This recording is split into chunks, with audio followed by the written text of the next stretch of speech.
ഖബർസ്ഥാനിലേക്ക് എടുക്കുകയാണ്. 4 മൃതദേഹങ്ങളും ഖബർസ്ഥാനിലേക്ക് എടുക്കുകയാണ്. ചടങ്ങ് മയ്യത്ത് നമസ്കാരം പൂർത്തിയായി ഖബറടക്കത്തിലേക്ക് കടക്കുകയാണ് എന്നുള്ളത് തന്നെയാണ്. നേരത്തെ സൂചിപ്പിച്ചതുപോലെ തന്നെ പള്ളിയിൽ നീണ്ട നിരയാണ്. പള്ളി നിറഞ്ഞു കവിഞ്ഞ് പള്ളിയുടെ ഹാളിനും പുറത്തേക്കും പള്ളിക്ക് പുറത്തേക്കുമൊക്കെ നീണ്ട നിരയാണ്. ഈ മയ്യത്ത് നമസ്കാരത്തിൽ പങ്കെടുക്കാനുണ്ടായ ആളുകളുടെ നിര രാവിലെ പുലർച്ചെ 5 മണികളോടുകൂടി തന്നെ വീട്ടിൽ ഈ പ്രിയ ഓമനകളെ കാണാൻ വേണ്ടി തന്നെ എത്തിയ ആളുകളെ നമ്മൾ കണ്ടതാണ്.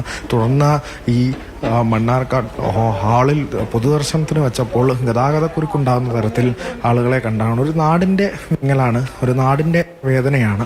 യാത്രാമൊഴി ഏകുകയാണ് നാട്. അത് ഈ ഒരു നിമിഷത്തിലും കൂടുതൽ ആളുകൾ ഇങ്ങോട്ടേക്ക് എത്തിക്കൊണ്ടിരിക്കുകയാണ്. കണ്ണീരണിഞ്ഞുകൊണ്ട് ഒരു വിങ്ങലോടെ നെഞ്ചിലൊരു ഭാരവുമായി എത്തുന്ന ആളുകളാണ്.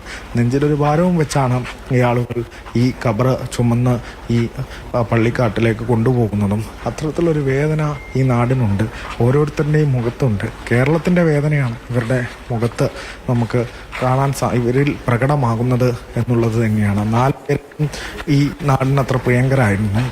ഇന്നലെ വൈകിട്ട് വരെ കൈകോർത്ത് നടന്നവരായിരുന്നു. ഇന്ന് അവരൊരുമിച്ച് അന്ത്യയാത്ര ഏകേണ്ടി വരുമെന്ന് ആരും കരുതിയിട്ടുണ്ട് കാണില്ല, ആരും നനച്ചു കാണില്ല.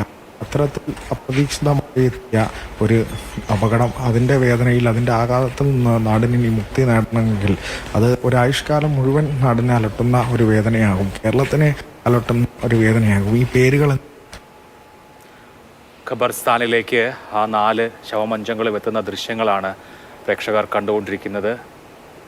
ഇർഫാനയും ഋതയും നിതയും ആയിഷയും തുപ്പനാട് ജുമാ മസ്ജിദിലെ ഖബർസ്ഥാനിലേക്ക് ചേതനയേറ്റ് എത്തുകയാണ്. ഇനി അവർക്ക് അടുത്തടുത്ത് തയ്യാറാക്കിയ ആ 4 ഖബറുകളിലായി നിദ്ര. മയ്യത്ത് നമസ്കാരത്തിന് ശേഷം ഇപ്പോൾ ഈ 4 കുഞ്ഞുങ്ങളുടെയും ശരീരങ്ങൾ ഖബറിലേക്ക് എത്തിക്കുന്നതിൻ്റെ കാഴ്ചകളാണ് കാണുന്നത്.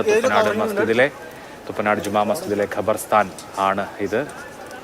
ഖബറടക്ക ചടങ്ങുകളാണ് ഇനി നടക്കേണ്ടത്.